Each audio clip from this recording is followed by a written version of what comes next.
One shot, now the future is yours. Go!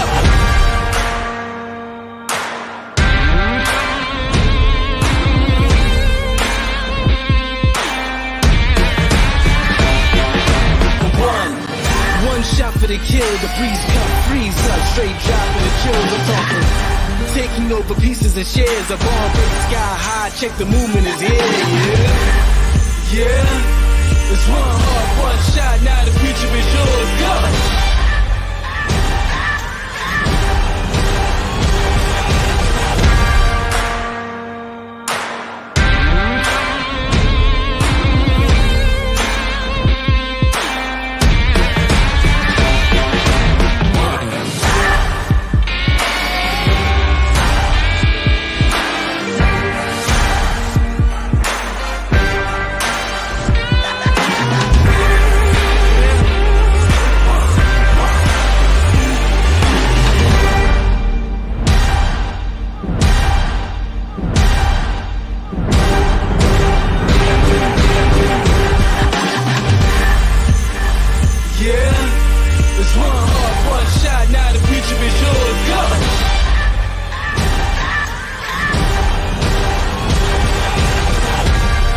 Turning dreams into reality. In the lab with the formula and chemistry.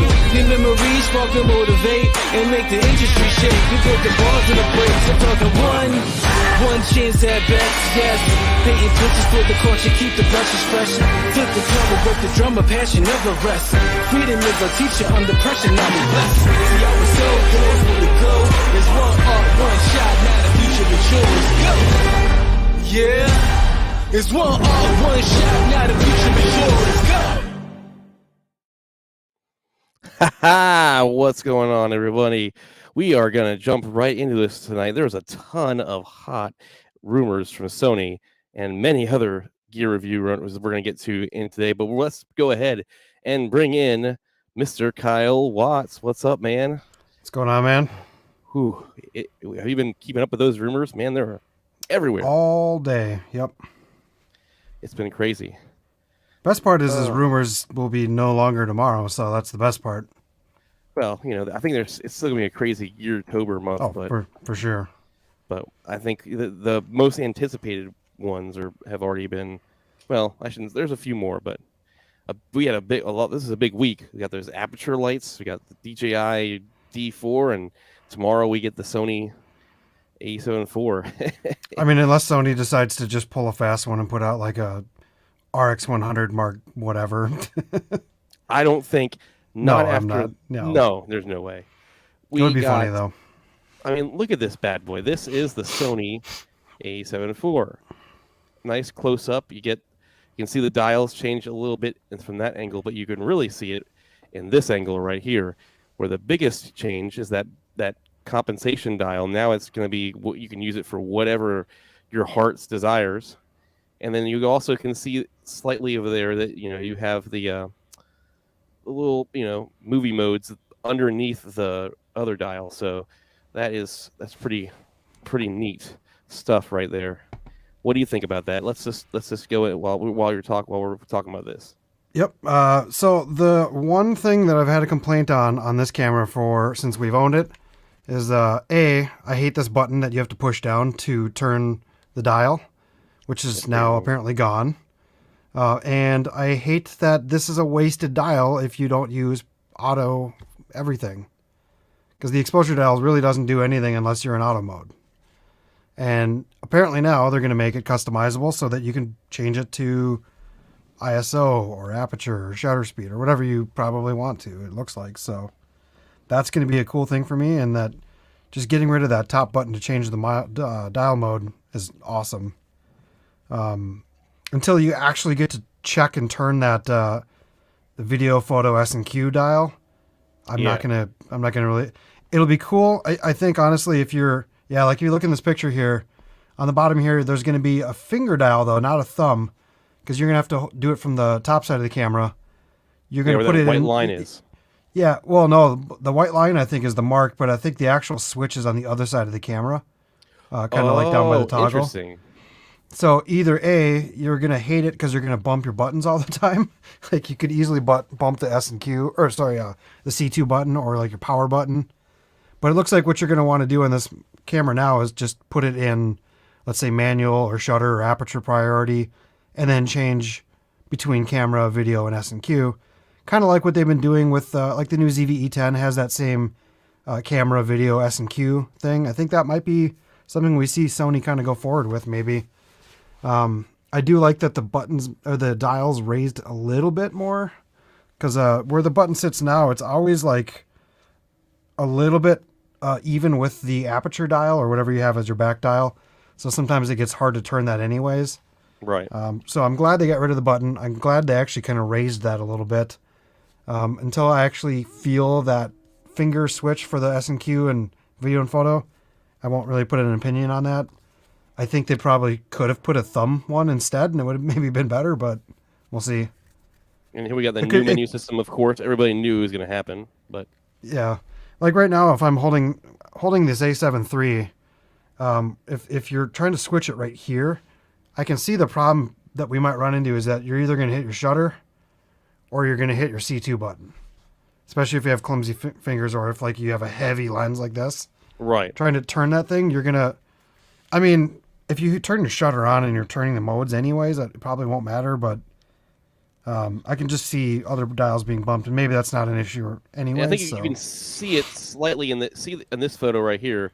Yep. You can see the spot where you kind of, it looks like you kind of push it in front of that dial, and then you turn it. You know. Yeah. So, Otherwise, the body itself looks absolutely identical to the A7S III. The grip looks exactly the same. It has the same contours. It has. Oh, actually, no. There's one thing I did see that if you go back to the back view of the camera, with the screen right here, or this one. Yeah. So if you look down by the play button, this is a big thing I've been complaining about on the A7S III as well. So if you're looking at this picture in the bottom right corner of the screen, next to like it looks like close. Yeah. So they put a recess in the body so you can actually open the screen. That's pretty cool. Which is kind of nice because right now there's like a little bit of one. Yeah, it's on the right. top, and I noticed they got rid of it on that picture too.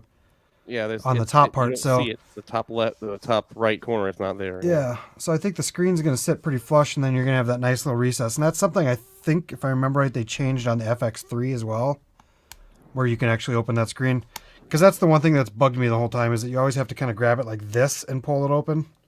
Yes. And maybe that might help fix the screen issue that's been on this, where it kind of gets wiggly, loosening it and wobbling it. Yeah. So, otherwise, though, it looks like on this camera that every little button that you see on top of this, like the C2 and the record, all of these are going to be the same. It's going to be virtually the same body. So, good news for A7 IV future owners is it's going to feel really good in your hand, because this is like one of the best grips Sony's ever had, other than maybe the FX3, which is a little beefier. But I like this grip a lot, so it's going to be nice to see this on the A7 IV. Not that the A7 III is really a bad grip either, though. I thought that one was pretty good. So, Jumpy, we're going to get to that in a little bit later. So we will be definitely talking about that Dji D4 because it looks sweet, like you said. It looks like a very interesting camera. Yeah, I mean, it'll be interesting to see. Now, I'm not gonna. I did record some of the video footage that got leaked, and due to I don't really want to play any of it. It's not my content. It was leaked on accident. I'm sure didn't seem like a purposeful leak, and so I don't want to play any of that content. You'll see it tomorrow. Right. But the person that it got leaked from, at the end of the video, they kind of said it was kind of now they are primarily a photography channel, and they were the whole video they were comparing it to what the upgrades were from the A7 III, because obviously it's the predecessor to that camera. And they said at the end of the video, should you upgrade from the A7 III to the A7 IV? And they said, unless you really want better autofocus, the flippy screen, and the new menu system, there's not really a huge point to upgrade from it. But they didn't really mention any video shooting modes either. Right. So I feel like that kind of got left out. If you just go off that one video, happened to get leaked, and if you were one of the people who saw it, it seems like they left a lot of the video modes out. They did show video footage of the camera, and somebody did mention that that guy's camera man that is used to shooting with the A7S3 said that it felt very similar to shooting the A7S3. So there is a plus there. At least it felt similar. It looked similar. He said it was almost like he was shooting with an A7S3, but it wasn't. So maybe I think they also said Baby A1 in the video as well. They did mention the Baby A1 in the video, but I think they're just talking about the autofocus capabilities of the camera, because I think they said when they were comparing it to the A7 III, I can't remember the exact number, but they said it was like, I don't know, 40 to 60% more accurate than the A7 III or something along those lines. Like when they just held down the shutter and did burst shot with somebody walking towards them, there was a larger percentage, obviously, of the photos that were sharp and in focus. So, I mean, even though it only does still shoot that 10 frames per second, most photographers don't really care. It is 33 megapixels, but supposedly for the photography side, you're not really going to notice a huge difference in sharpness.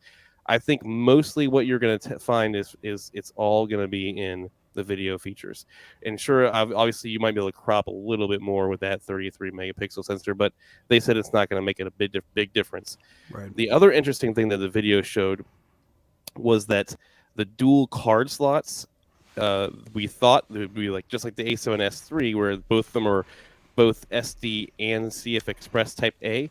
Well, the rumor now is that it's only going to be one dual CF Express USB or CF Express and UHS-2 SD slot, and then there's going to be just one regular SD slot that's not CF Express as well. So there still is 2 card slots, but only one of them is dual. The other one is solely just an SD. So, I mean, if it was me, I really don't care. I don't even use CF Express. They're too expensive. So, and if I did have, I definitely wouldn't have 2 of them. So I don't think that's a downside at all. It's just nice for them to at least allow you to use one if you really wanted to. I don't know what the video footage requirements are going to be for that camera, but I can't imagine it having any shooting modes in it that's going to require you to use a Type A card. But we'll see, I guess. It seems like now the rumors are saying it's not going to shoot like 6K or any like 8K. It's just going to be a downscaled 7K sensor or something. I mean, downscaled 7K is going to look awfully good. So to go back at what you started to say, so the guy said it's got a flip screen. So if you wanted a flip screen, better autofocus than the new Sony menu, then maybe it's an upgrade. I kind of did one of those like, that's literally what everyone wants is a flip screen, a new menu system, and better autofocus. That's literally the reason you upgrade to a new camera. Everyone has been, just totally bitching about having no flip screen on the A7 III. Now you're going to have it. So that's more than likely, first and foremost, an upgrade, period. And, some photography, there's things that maybe a flip screen is not great for. I think there's some big advantages with the flip screen in photography. So I don't really know what they're talking about there. But like you said, they didn't discuss video. So in photography, the photos, photography, this camera is going to be an upgrade for a little bit better sharpness, because 33 is not really that much more than 24. We're not talking 60 like the A1 or anything. It's going to have a little better autofocus, probably more autofocus points. But realistically, it's still going to be similar to an A7 III is a great camera. It's not going to be that much better than that. But what it is going to be better at is a lot of the video functions, and that's what's going to make this thing a big upgrade over the A7 III and other cameras. Is it's got all new codecs. It's got 422 10-bit. It's going to have 4K 60 and a crop with like probably a 1.5 crop, because they're talking Super 35, which to me I don't really care. I mean, I shoot slow-mo in the APS-C line, and I think it's just fine. So having 4K 60, even if cropped or no crop, that's going to be an upgrade for people who don't want to spend the extra $1,000 for the A7S III. Right. Having a flip screen, that's all you need to say right there is you have a full frame camera with a flip screen with all this new features and stuff. So, it sounds like it's going to be 10-bit in most of the modes, except for like I don't know if 120 is going to be in 1080 with 10-bit, or if it's going to be back to like a 420 or something. I'm not sure about that. Yeah. We'll find that out tomorrow. But I Supposed mean, to have S-Cinetone and everything. S-Cinetone, S-Log3. But honestly, the one thing that I kind of get from this is it might actually look sharper than the A7S III. Because, I mean, like right now, I know that the camera I'm shooting on right now is the A6400. And sometimes when I have this thing on a tripod, I've noticed that it actually looks sharper than this camera. But this is like a true 4K. That camera is a 6K down-res to 4K. So sometimes it's a little too sharp looking. So we'll see what the new footage looks like on this A7 IV. But I think it might actually be a little crisper looking than the A7S III if it's a 7K down-res, so, or down sampled or whatever. Yeah, I mean, Jumpy, like you said, the A7 III used when it goes to, when this camera releases and it's in the hands of a lot of people, they're going to be A7 IIIs going off the used market like crazy, and you're going to get a crazy deal, and it's going to be a great camera still. So there's nothing wrong with getting the older model and using it, especially if it's your first camera. Man, that'd be a beast of a first camera. 33T. Yeah. You said that you asked about the Luminix S5. Now, I have shot with the S5 a handful of times because another channel I used to work with, Dobo, from Original Dobo, he shot with S5s for video. And it's a very good camera, very comfortable to hold. The video modes look amazing. It's really easy to color grade even from somebody that's not like super good at color grading. Like, it's a lot easier to color grade that log footage than like S-Log3. It's great. It doesn't have very good autofocus. It's sometimes usable, but it's so hit and miss that just like any other Panasonic autofocus, it's just not reliable. So if you don't need autofocus or you don't want it, they have a great app where you can do touch to focus. But I'm a Sony fanboy for the AF, really, and it's easy with the Sony to get a great image without having to tweak anything. I think straight out of the camera. Not that the Panasonics can't, but like you said, I want as less work as possible, especially when coming with these YouTube videos. And I know that Kyle can relate. You want a camera that can shoot and where you don't have to worry about focusing and just one more thing to think about. So 808 State, bro, what's up? What is going on? 808 State, you getting a new A7 IV? Or you aren't you shooting on are you still a Sony crop body, bro? Did I watch the leak, Gabe? Yes. I did watch the full leak. Pretty much at the end of the video, the whole video almost looked like a 1990s like infomercial. Like they were like comparing like the old A7 III to like the new A7 IV, and they didn't seem like they were like in awe. Like, wow, this thing is amazing. Like, yeah, the autofocus is great, but other than that, this camera is like nothing super fancy or upgraded from the last. But they didn't talk about the video features at all, other than the autofocus video features. So I kind of wish that if it was going to get leaked, it would have been from someone more interesting too. I mean, and that's why I don't think this leak was like there's no way that this leak was like a planned leak, because if I was Sony, I wouldn't want this one to be it would like, it almost makes me like, A7 IV. If I just took his word for what the video was about, I would have been like, oh, so there's really no excitement around the A7 IV, really.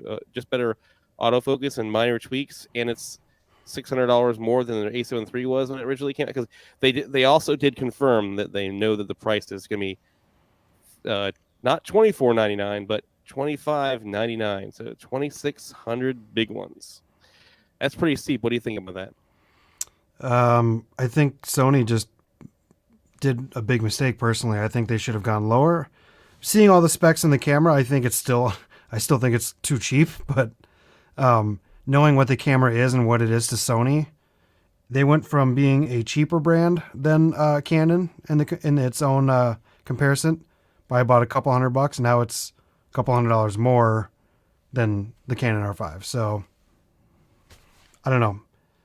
I don't think it's necessarily maybe not going to be comparable to the R5 as far as, I mean, there might be a Canon in the works that's going to be kind of the competitor to this camera, but I mean, I think it's a little pricey. It's a little the R6 going up. Like what is 500? I mean, they went up like a decent percentage over the old price of the camera, which was the highest selling Sony camera. So we'll see if the market decides they aren't going to care about how much it's going to cost, then you're going to still see it sell like crazy. I mean, I think that maybe proved itself with this camera came out, and I think that $3,500 price point didn't really scare a lot of people away.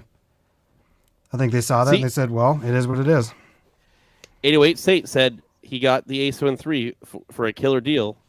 $1,150 brand new with the kit lens. Like, I've been seeing these A7 IIIs starting to go used for like $1,000, but $1,150 new with the kit lens. That's a great deal. Like, I would never normally buy a kit lens because I feel like it's just it's kind of a waste of money if you're gonna. Once you get a nice 24 to 70 or 28 to 75, then the kit lens is useless. Which is the first lens I suggest everybody get, like a good 24 to 70 or a 28 to 75, something like that. But like, that's a fantastic deal, and that's what I'm talking. That kind of deal, you're going to start seeing this camera just plummet in price. Yeah, I think at first you're going to see. I think at first the used market, you're going to see them being priced a little high.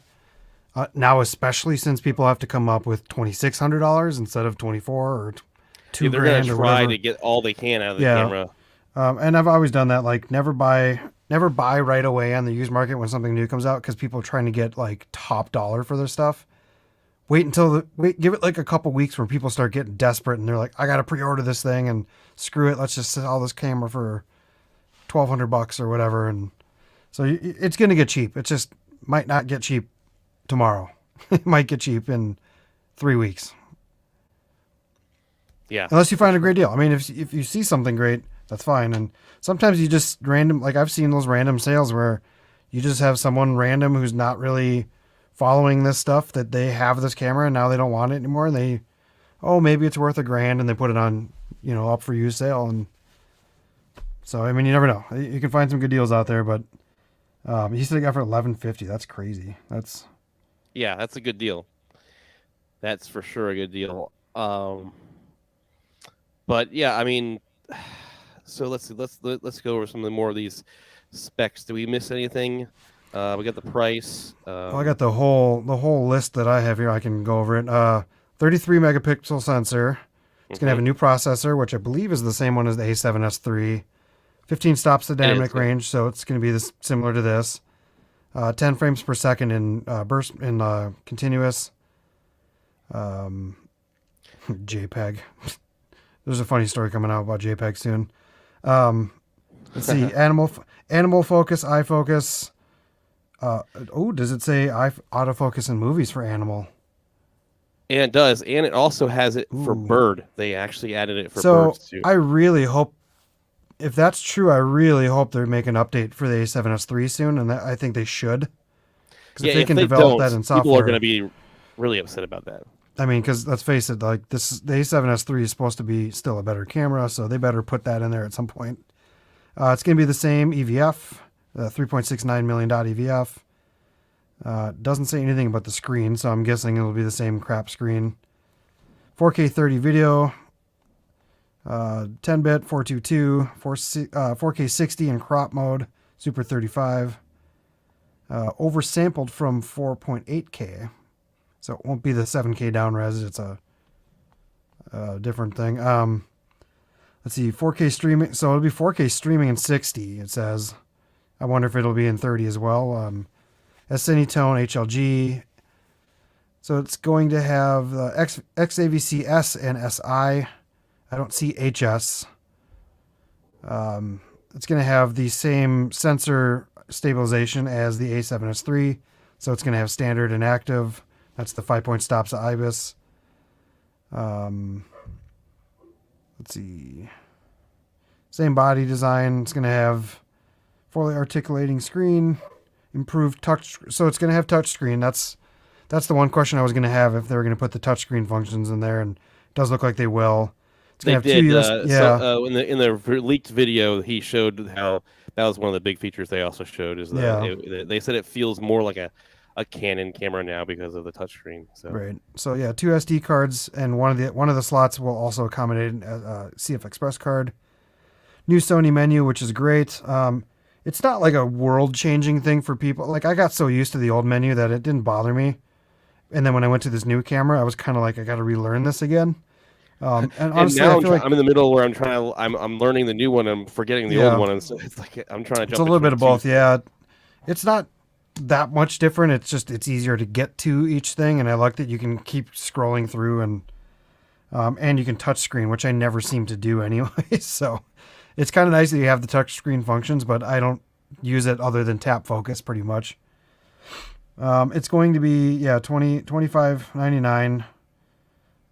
Shipment start in first week of December. That's the rumor, anyways. Yeah, I mean, honestly, I'm sure though, it's going to be like sold out. 2,000 cameras. Yeah, it's going to be one of those things where you're going to have to deal with people who are going to be buying this camera to try to sell them for $3,000 online. Don't get any ideas over there, Paul. Who would do such a thing? That's terrible. What a no. Yeah, and guess. It's going to be a good camera. It's going to be a great camera. It's going to be $2,600, so it's going to be a little bit more than I think what people wanted. I don't think it's going to diminish the A7 III or the A7C. It's just going to be its own camera that has better video modes than those other cameras. I think that's why they priced it where it is too, because now they got the A7C line, and so they want to leave room for that camera to still be, where it is, because it'll be very interesting to see what they do with it for the future, because eventually they're going to make an A7C too, and it's just literally going to be the A7 IV in that smaller body, and they're going to have to leave out enough features for people to still want to buy the bigger camera, pretty much for the bigger EVF and some extra buttons. But another reason I really do think they probably brought the price up, because I think the A7S III and the FX3 was a really good test for Sony to see how much is too much. I mean, right. The FX3 and the A7S III are still sold out. You can't get one right now if you wanted to, and people are still like forking out money for it, and it's not a big deal to them. So I think they realized that maybe bringing up the price $500 wasn't going to hurt, and if it does, guarantee you'll see a price drop. Oh yeah, the same thing happened to the A6600. They put it out. It was like what, $1,700. Within the first 2 weeks, they put a $200 sale on it because it didn't sell what people thought it was going to sell.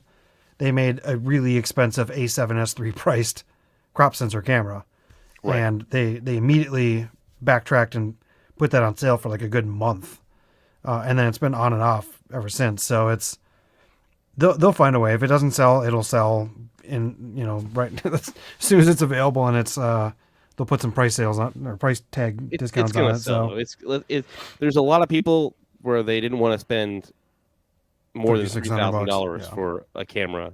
They might have wanted to buy the A7S III, and as long as all these video features that are rumored in it are going to be in it, they're going to fork out the 20. They'll They'll find a way to fork out $2,600.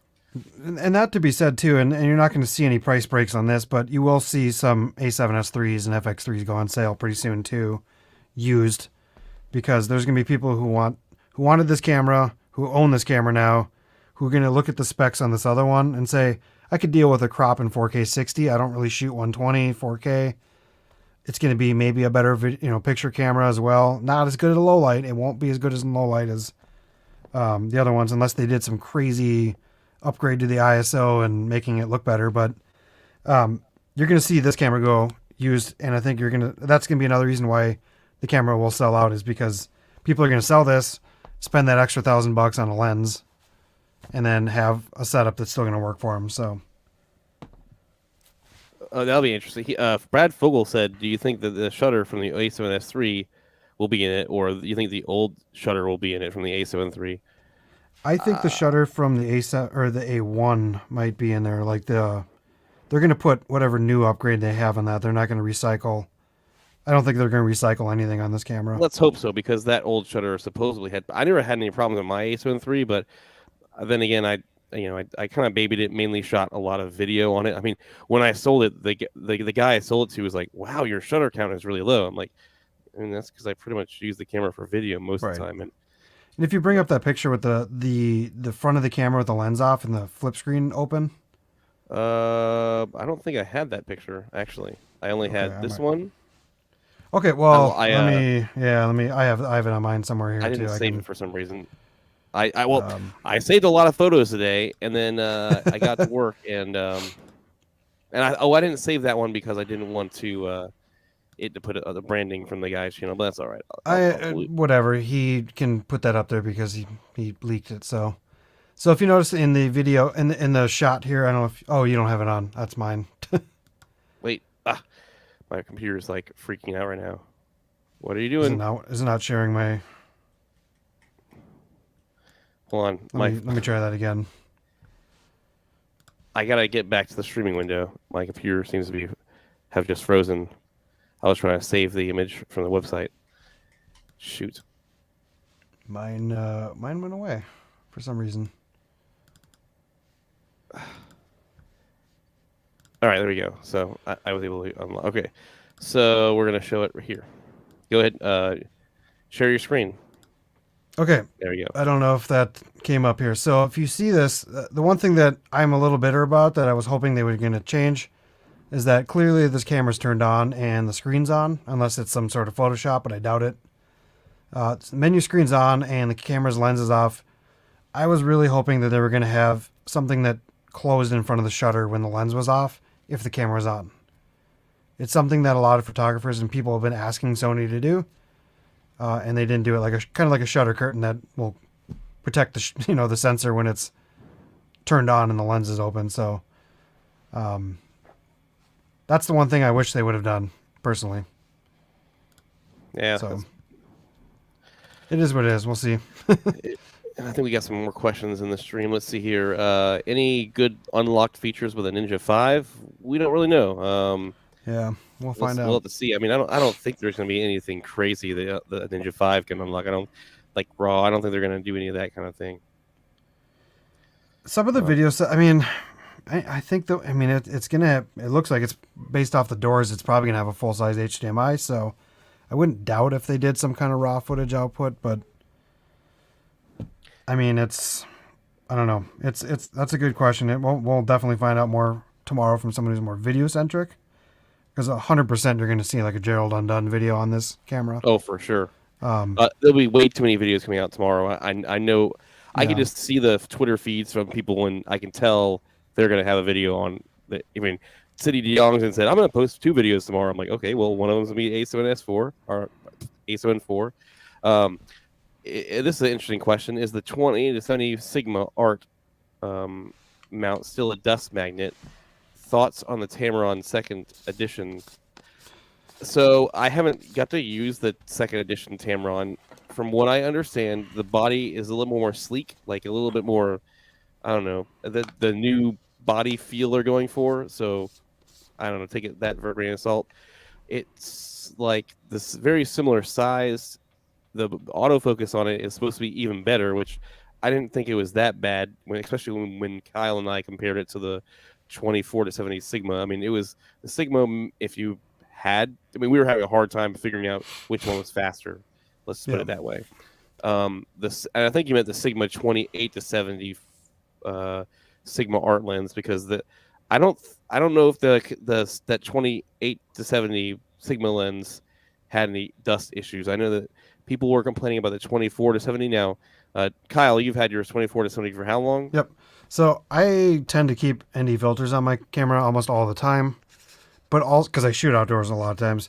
And if I'm not shooting outdoors, I also tend to have my my UV filters on, so it doesn't really get in between the lens anyways. But I have not had that problem. So apparently it's some of the older ones, I think, and they even have like a warranty now on Sigma where if you get that problem, you can send it in and they'll fix it and reseal it. And so I don't know. I haven't seen any dust show up in mine at all. So honestly, I've had this now for 7 months. So yeah, if you take care, and I don't want to say these other creators weren't taking care of their lenses, but I mean, I don't see it being a big problem. And Sigma is backing up their product, so if you do get dust in the lens, you can just call them up and they'll ask you to ship it. They'll give you a label, ship it to them, and they'll take care of it and ship it right back to you. So their customer service is great. I wouldn't hesitate. The only thing you gotta, like if you watch my video, if you haven't seen my video on it, I did a pretty decent breakdown on the Tamron versus the 24 to Sony, and that's not the Tamron's version 1. So I'm sure that I know that the 2 is just a little bit better. I mean, if I was buying a lens now, I'd buy the 2 now that's out. But I mean, there's no doubt that 24 to Sony is got that 24. I mean, Kyle and I were shooting in his neck of the woods over last weekend, and we were at a waterfall, and it was just, he got the just 24. Okay, and then zoom in, and like he wasn't feeling limited. Where I was like trying to use my 24 G Master because I like the 24 millimeter focal length, and I wanted to, but then I wanted to zoom, so I ended up switching over to my 28 to 75 just for convenience. But that 24 millimeter is so nice to have on the wide end in the zoom. You don't realize. I mean, there is a difference, and in my video I actually show the difference between the 24 and the 28. That's the biggest difference for me. But the question is the weight worth it? So that's really what you got to justify. It's the price for me. It's it's like, well, I don't know, like $200 more. I would pay the $200 more, but it's really all about the weight. In my opinion, that's what it boiled down to for me. The 24 is like a great focal length because it's still you can turn this thing and point it at yourself and still get your in frame pretty well. I really don't mind. I kind of like the weight, actually. I feel like, if anything, it makes it so it's just easy to be steady with it, I guess. Thanks, 808, man. See you. I don't know, like lighter cameras, like I've always struggled with smaller, lighter cameras being harder to hold and keep steady, and sometimes these heavy ones actually just... In fact, if you notice when we were filming, Paul, I literally put the Joby on the bottom, even though I was holding it like this, because I was trying to get the weight of the camera to compensate for any kind of shake. I didn't notice. And then sometimes I had to flip it up and turn it upside down so it'd get out of the way a little bit. But it's kind of nice having a little bit of weight too. But it is a heavy lens. That lens, like I did in one of my videos, the lens alone weighs more than my 20 millimeter on the A7S III does combined. So it's heavy, but it's fun. It's a great lens, and it gives you options. Now, if they ever made like a 16 to 150 or something, I'd love that. I would love that. I would sell my primes to have that. Now, you did get to use the Tamron 28 to 200 in your, for a little bit when you're helping my wife shoot some photos, because that's my wife's go-to lens because she likes one lens for all. And you said you really, really enjoyed it for that little time you got to shoot with it. Well, because that's the one thing is the 70 is great. And then all of a sudden it's limited. You put it at 70, like when my wife and Paul's wife went way down by the waterfall, and they're like waving at us like, take our picture. And I was like, oh, okay. And I zoomed all the way 70. 28 to 70, 28 to 200, and I'll take your picture, So if my framing right now is the picture of the waterfall, they were like this big still. So, I mean, I liked that lens. The 28 to 200 was great because it gave you a lot of reach, but it was still pretty close. And I know, at a 28, you're not getting a crazy blurred background or anything. But when you do zoom in on that thing, regardless of what it went, I don't even know what that lens goes to. Is it like a 5.6? 5.6, yeah. So yeah, even then, the second you put something in your foreground, that background just immediately blurs anyways. And I was talking before about that Sony 200 one, that 1.2 zoom lens that they have. When you get in focus on something, the background gets so blurred on that it's almost just nothing. It's just yeah. I mean, it almost looks like a Gaussian blur in the background. But your background's really ugly. Well, let's put it on 1.2 and get rid of it. Yeah. And it works in football games and stuff. But said he's waiting for the A9 III. Yep, that's gonna be. You're a photographer pro then. Brad asked if I was ever in the military. I've never been in the military, Brad. Far from it. Let's just put it that way. What's that mean? The military was after him. No. No, I was thinking about the story where you're stuck in Canada and you couldn't get back into the U.S. That was a fun one, yeah. I got some dogs in the background going nuts. We got you my still have brother's. still We got a fostering? Yeah, I got a foster, and then we forgot my brother we were dog sitting this week, so now I have theirs here too. I got 4 dogs out there just losing their minds. It sounds like. I don't know if you Man. can hear any of that, but So we got somebody else who says, I've been looking forward to the camera for a while. My Sony A7iv sensor died earlier this year and is my main camera for a while. Can't wait. Well, you know what? You better just have that be ready to get that pre-order in tomorrow. That's for sure. I think I saw maybe it was Eddie Nunez, or maybe it No, was Eddie Nunez is doing another stream right now. who was it? No, there was someone who just posted their Sony A7 or A7 III with a sensor break. Or was it Armando maybe or something? Wait, what? I didn't see that. Someone just posted and they said, "Well, it's been fun." And then I saw everyone's comments like, "Well, good thing the A7 IV comes out in 2 days." And Oh, the 3 broke. Okay, maybe it was Eddie Nunez. yeah, I have no idea. I mean but those cameras did have that problem once they got super high mileage on them. So yeah, I got rid of mine before the high miles got on it. So, but I'm using an A7C, so we'll see how that one holds up. But, yeah, somebody said that they think it's the price will drop $24.99 after 6 months. So we'll see. yeah, I mean it depends on how it sells and depends on the back order situation. If it's In 6 if months, it's still high, not being stock. if it's still high demand, it won't go down for a while. They might put a periodic like $200 discount, which they sometimes do with Sony cameras. Like right now, isn't there like a sale on Sony lenses and stuff too? There I is. just got, yeah, I just got an email yesterday that was like save money on these lenses and. Well, yeah. So the 24mm is back down to $1,300 for just like the regular average person. Okay. I had to fill out. For those of you who don't know, I bought 2 of these lenses in hopes to maybe get one offloaded for like $100 more than I paid for it, and then I got tired of waiting for it, so I ended up just shipping it back to B&H. I never opened it or anything, and I didn't know. I don't know why. I thought B&H would send me a label. They didn't, so I just ended up boxing it myself and shipping it off UPS.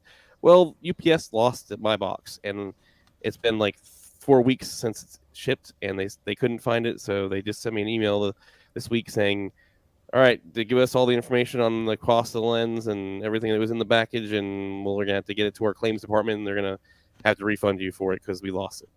So hopefully I'll get $1,300 back for this lens, but we'll see. Maybe some UPS drivers like, ooh, this is a Sony box, and I'm gonna. Oops. Well, the funny part is it's actually an Amazon box. It has like an Amazon box on the bottom because I just threw it in a box that I had because I didn't need the big box that B&H sent, so I wanted it to be as cheap as possible. So I threw it in a box and packed it up, and I wrote my RMA number all over the box because that's one thing that B&H wanted. So I mean, there's like on 4 corners it has the RMA number. So I mean, I don't know. Maybe they'll find it one day and ship it back to me. Yeah, it's possible. I'll ship you a lens. I don't know. So Brad wrote why he thinks I was in the military. I do work in pharmacy, and we have lots of standards and protocols and checklists and stuff. So maybe that's where that comes from. And I used to manage the main trauma 1 center in Minneapolis pharmacy, and then now I'm in a one closer to home. So maybe that's where I get that from. Who knows?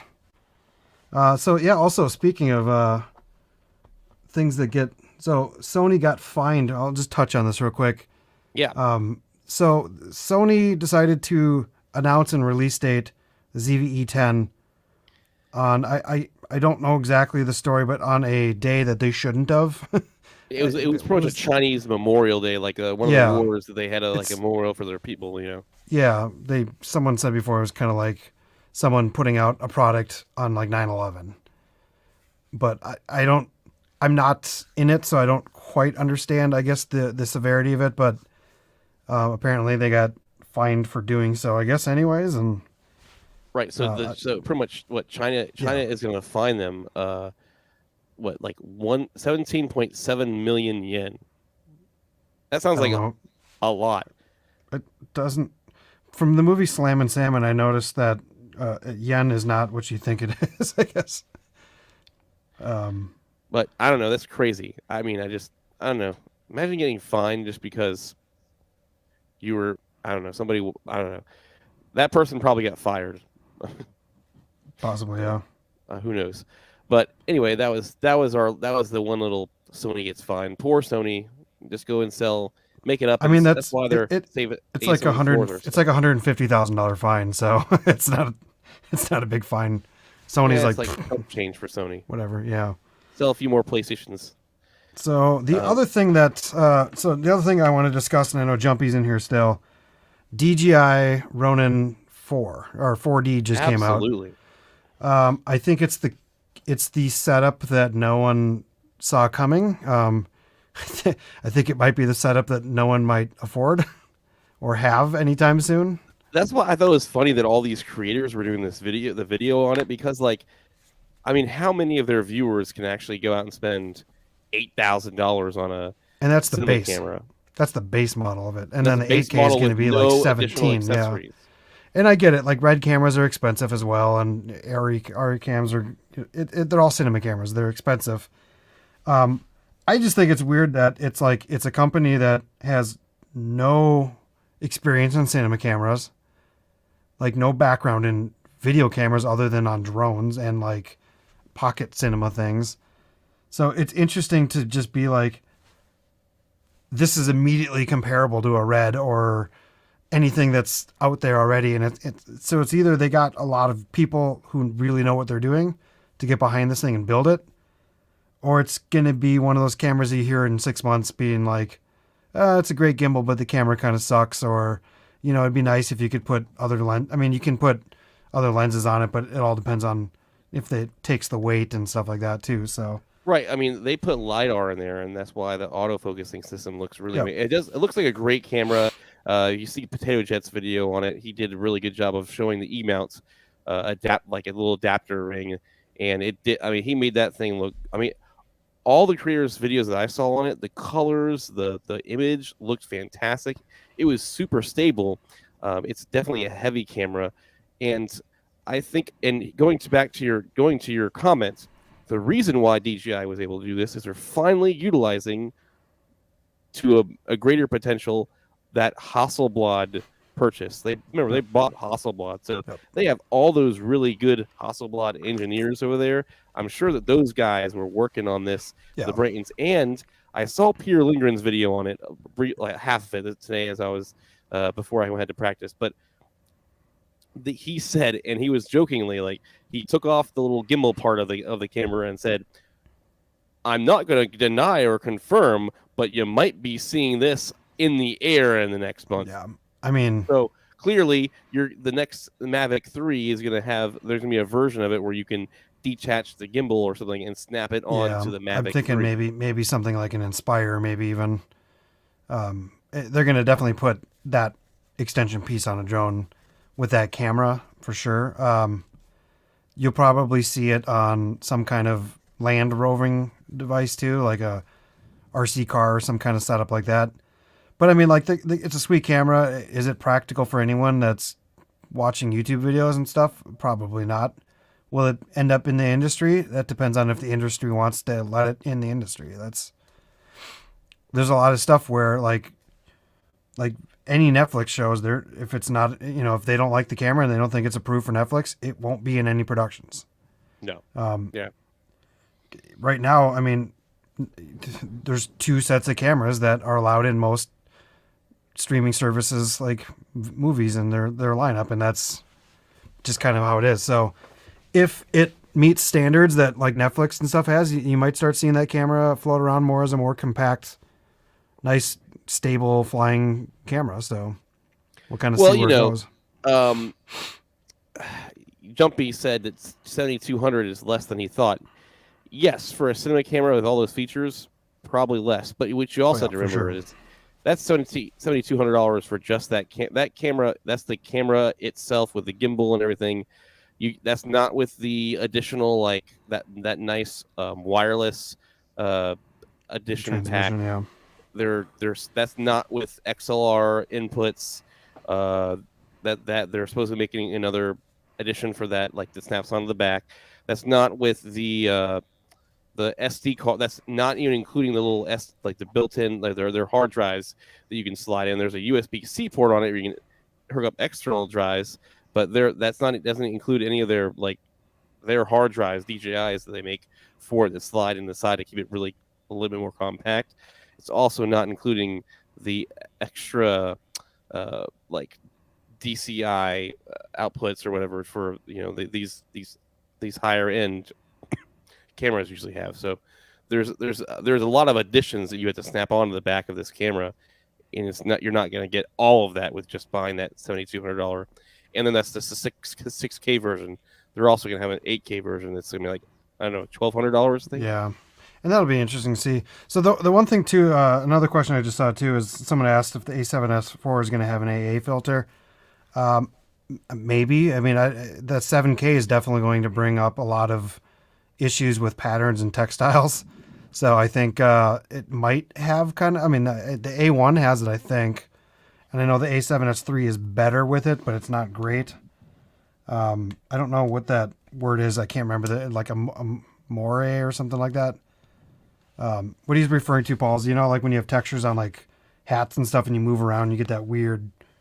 Okay. Like, yeah, that's the AA filters are for that. We'll see. That's a good question. Anti-alias filter, yeah. Yeah, and yeah, that's something that I would like to see on some of these other cameras too, because I know my A6400 is kind of bad with it as well. But it all depends on like I just know not to wear certain patterns, and I'm fine with mine. But if you're gonna have an expensive camera, it's nice that they can start figuring out how to fix those in camera. Yeah. Sorry, I just saw A7 IV question, so I had to figure that out. I said A7 I mean, what matters S4. is sensor quality and the footage quality. Yeah, I mean, I don't know. That DJI did look really impressive. The footage looked amazing. I thought the colors looked great. The autofocus is great. What's also really funny too about cinema cameras, they don't have any autofocus because the lenses they're using are all cinema lenses, and so what I saw with autofocus is not a big deal for the cinema line, but. So what I saw on that is that one of the handles has basically just a roll focus on the thumb. Mm-hmm. It looked like, and on the screen you can set your LiDAR focus, and it kind of looks more like a wavelength, or like a luma wave. So you can roll to the line, and the line will just like go up to the meter, and that's when you can like see focus peaking almost, instead of seeing like, because it's not going to get like outlines like focus peaking is. But when you see that like luminar or luma wave, that's how they were kind of like doing manual focus. And having those controls just so easily accessible on there, like joysticks, is going to make that camera like easy to use for focus bracketing and focus pulling and stuff like that. Plus that extension, the external monitor, is going to have a lot of the same features. I don't know if it's out yet. I know Josh was working on it and he delayed his release on it, but Josh Yo Make Art Now will have a really cool video on that DJI 4D. I'm sure it's going to be amazing. I know that it's going. It's something that he was shooting a little while back, where it's gonna like they were mounting onto cars and they were filming like high end supercars driving around, and I think they're going to be doing a lot of stuff where someone else is controlling the camera and someone else is running the like everything else, and it doesn't look like it's up yet. So I know he doesn't upload unless everything's perfect. So it's he was supposed to have it out at like 11 this afternoon, and what is it now, 9 at night, and he still hasn't done it. So Joe Sullivan, yes, I think the JPEGs will be as good as the A7S3, but. Hey, Kyle, they look great. They look the JPEGs are just beautiful on this camera. Inside joke: me and Paul went and shot all weekend out in Two Harbors, Lake Superior area, and I was going to do a video on doing photography on the A7S3. We get all the way down, we start importing photos, and Paul goes, "Dude, you shot them all in JPEG." And I was like, "What are you talking about?" And I opened the camera, and I was like. At some point, I must have taken a JPEG picture that I didn't want to edit. And I just wanted to like send to my smartphone or something. So we're going to do that video. It's going to be how good do they look when they're not at the best possible they can be, and they're compressed in camera. So also, side note, spoiler alert, they also look really good still. So I posted a couple of my edits you posted. Yeah.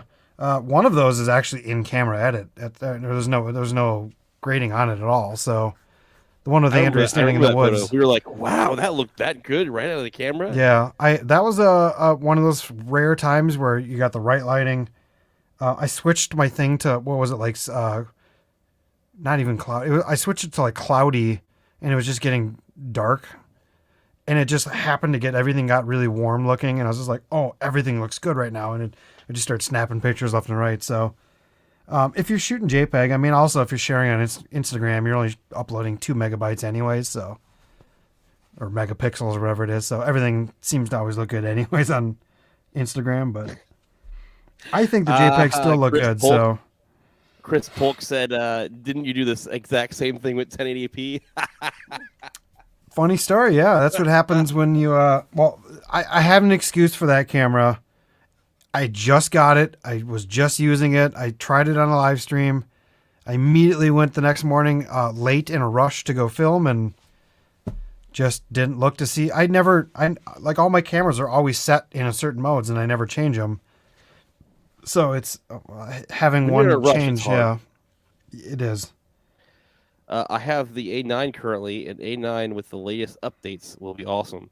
Yeah, I mean, those A9 cameras are, you just have to use it. If you're a big photographer, especially in sports or wildlife, you don't realize how, like, the power of those A9s. Everybody's like, oh, the A9, it's totally made for photography only. It has, like, no movie profiles and all that stuff. It's strictly just for speed, and that's like, if you don't want to spend $6,000 on an A1, and you don't need to shoot video, the A9, if you need all that power and speed, is the way to go. Like those cameras are powerful and a beast. So yeah, there's that. There's always something to say about that. Yeah, and I'm gonna go back to also saying too, just I know in general, with all this camera craziness, like those A7 IIIs, man, they're still going to be great cameras. There's lots of channels that's their main camera, and you would never know because they look better than half the channels out there that use better. And I still look back at like all the Cody Blue stuff. All of his stuff is still A7 III, and it still looks a million times better than mine. So he just knows how to grade. He knows how to get the right exposure and the right lighting. And did you watch the Peter McKinnon Ronin 4D? Because Jumpy said that he didn't take the protector film off the camera. Well, those guys, I mean, those guys get the cameras for like a day. They film and then they give them back. So and I doubt they'll ever own one again. So we'll see. Yeah, I mean that's gonna be hard. Like to be like, all right, you have 1 or 2 days with this camera, and then you gotta ship it back to us because we got to get it to the next creator so they can make their video in 1 or 2 days and then get it back. That's got to be just like they act like they talk through all these features like they've had it for a week or two, but they've really only they're like, all right, they get it, they go out and shoot something really cool. So it's like when they know they're gonna get it, they have to like pre-plan and know what they're gonna shoot beforehand. Otherwise, they're just going to a park and shooting it. Yeah, and a lot of these guys shot those videos like a month or two ago too. Like they didn't just get this last week; they've had these things for a couple months. Like Josh Yo was asking for these people to come out with the cars like 3 months ago, and Peter Lindgren shot that music video for that band like 2 months ago. Yeah. So a lot of the people that you see in these videos that are showing these things on these like reviews, it's a very good possibility that they only had 5 of these things and they sent it to one. And that guy has to send it to the next person. Right. I mean, that's how a lot of the gear works. And I remember, was it Josh Yo when he got his A7S III on review? His box came from like was it like can't talk MK BHD? MK BHD. And he's like, all right, that's cool. And so it's just that's a lot how a lot of testing goes too. And I used to test a lot of amplifiers for Orange amps, and it was the same thing where the one we got sent, and then it would say like I have to send it to someone, and I saw the band that was playing for, and you'd like, oh, that's cool. I got to send this to a studio that's recording like a Mastodon record with this amp next week. So, it's kind of fun. And that's just kind of it's not like they have 70 or 50 different, those DJI cameras out there. They probably only had 5 and they sent them to every creator, and then they had to send them away. And maybe someone did just shoot last week with it for the first time. So I don't know. Crazy. And that Crazy video, work. well, I guess that video that because Hapoya did the same video with McKinnon too. At first, I thought you, the way it makes you wonder if, like, because of the way that like the line divided it perfectly, it makes you wonder if they only had one at that time and they just kind of like that's what I they thought. each shot it like running up to the line and like staring at each other, but they did it at separate times. I don't know. That's yeah, I saw that and was like, okay, it's a symmetrical court. There's a pole down the middle, a light post, and I thought for sure it was a mask line. But then they did, one of them had a 24 millimeter and one of them had a 35 on the lens itself. So that's, and I think in Poya's video they both had the cameras together in the video. So okay, that's okay. Yeah. I thought they could have pulled it off, but I didn't look that close. But I know that they all got. I mean, Potato Jet said that they got sent multiple lenses. So yeah. Yeah, and then you can still use other ones too. Yeah, it did kind of look green screen a little bit. green screen it. Now, I don't even think you had to green screen that. That would just be like you could just divide the screen in half and just, as long as it's the same exact framing. You have to do it almost immediate though, because I tried doing some masking outdoors before, and if the lighting or the wind blows anything slightly different, like your mask line shows, and it doesn't always work. You have to have some controlled lighting, but so yeah, the premiere is what time's Sony's premiere tomorrow? Is it like 11 or something? Yeah. Let's see. I think it says 10 ET. So Eastern, okay. So yeah, we'll have all the details at 10. I don't know. I would imagine that Sony gets to finish their live stream first before creators pop these videos out. Yeah, sometimes, but sometimes they say you guys can post your videos right at 10 o'clock, you know. But because I know in the past, like I've been like, oh, I'm not even gonna watch the Sony announcement. I'm just gonna go watch Gerald and Dunn's video. Yeah. Gerald and Dunn will do the technical review of it, and that's his thing, and I appreciate that he goes way beyond everyone else's reviews and does the more technical side of stuff. So, and I love in all these review videos, everyone will always say, well, yeah, this thing has a bunch of dynamic range, but if you want to know more about that, just go watch Gerald and Dunn's video. Right. Everybody's just always the like, kind of, if you want to know more, just go. That just means I don't know what I'm talking about with this spec, so just go watch someone who really does. I'm looking up your Kyle, when did that post today? Kyle sent me the post today at 1:41 p.m. So I'm not sure if he saw it. Did you see it immediately when it? Did you get like a notification? I just took a peek at Sony a7iv Rumors, and because like I said on Monday, I knew it was coming. It's not. I didn't think it was gonna be this big. I don't think it was intentional, but also at the same time, Tony Northrup's name is all over the place now. His channel is getting a lot of attention. People are now looking up to see if his video is there. Like, sometimes people will take the whole like, oh, we'll just leak it. We'll get a lot of attention from it. May or may not lose our deal with Sony because we can just say, oh, it was an accident. Who knows? It came out. It doesn't say when it came out. Early today. That's all I know. It doesn't have a timestamp on. Well, all I know is that you sent it to me, and like literally, I don't know, 5 to 10 minutes after you sent it to me, yeah, the video got taken down. So, well, that's the thing. A couple people posted their video, and they got their videos copyrighted claim too, because Sony, whatever Sony's media thing, completely like got those videos taken down because of copyright material, whatever. So. It wasn't up there for long, and then it was on Vimeo, and then it's got removed from there as well. Who knows if it's floating on TikTok or something, but it's one day out. So what it posted on it must have posted on their channel first. Yep. Then they took it down, but somebody was able to download it and put it on Vimeo, and then they deleted it from Vimeo. Yep. So unless it was something like, maybe they have a beef with Sony and they were just like, screw it, I'm posting it. I've heard of creators doing that. I think you know who I'm talking about, but No, I don't know any No. creators like that. Who knows? It was probably I've screwed up and accidentally posted a video live once when I meant to put it to scheduled, so it's easy to do. I would think you'd be more careful when it's something like the A7 IV and you have an NDA, but someone says it's still on YouTube, but I don't know. But Think Media did the same thing for the ZVE10, so I don't know.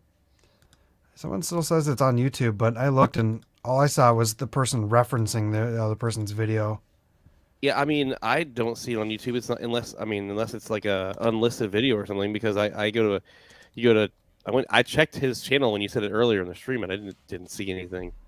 So, because there's the one that says Tony Northrup A7 review leaked, but that's it's not him. Yeah, I honestly thought about doing a video immediately once you said that, and I was like about to pull out all my stuff. I just couldn't do it. It was way too busy to do. They have another video that's called A7 IV leaked. Sorry, Canon. So it's kind of funny that they were talking a month ago about rumors about a camera they clearly already had, but that's what I think is really funny. They're like, "Oh, we haven't seen this camera at all. I wonder what this camera is going to look like." And they're doing a video on it, which is, I think it's also funny that another person that does that is Frono's Photo. He's always doing these like leaked news stories and like making fun of Sony a7iv Rumors for not being accurate. And he's had the camera for like a month or something. He knows all the specs. It's just It's really funny. Have we ever had a video with him and Gerald Undone yet? That's a collab I need to see. That would be very interesting. Someone who's very like restrained, and then someone who's like not. I think those are, and they both know, they really know their stuff, and I want to see that video. Yeah, they both know they're very geeked out on the specs. Yeah, but I think Frono's Photo definitely has this a little more skill. Like, I feel like Gerald Undone knows a lot about cameras, and I think he's even said this before. He's more interested in the geeky, nerdy stuff about it, and he does, occasionally go out there and shoot with the photos, but he finds more excitement about geeking out over the specs and technology sometimes more than he's like his talent ability of actually taking photos. It's more of like a hobby for him, I think. Other than obviously the YouTube side of it, but Frono's, I mean, he's like shot for candidates that are running for president and big, humongous. He's got a ton of like big people he's shot for, so he's definitely more well known out there than even maybe people realize. And like YouTube is not his only bread and butter. So I don't know if you noticed it, Paul, but I set this out earlier today. I'm trying to get the mirrored. I put the Sony box. The McFly shoes? Yeah, I know you always have those out. No, not the McFly shoes. I decided to throw the Sony box on the desk just as kind of a joke about how people are always like, "Oop, shoot, did I put that out? I'm sorry." No, I thought they sent you the A7 IV, and I just wasn't gonna say anything. No, that's an A7S3 box. Oh man, if it was an A7 IV box, I'd probably be shooting on it, but. And maybe it wouldn't be so blurry and out of focus and junky. That's what happens when you put it in 1080, 30 frames per second.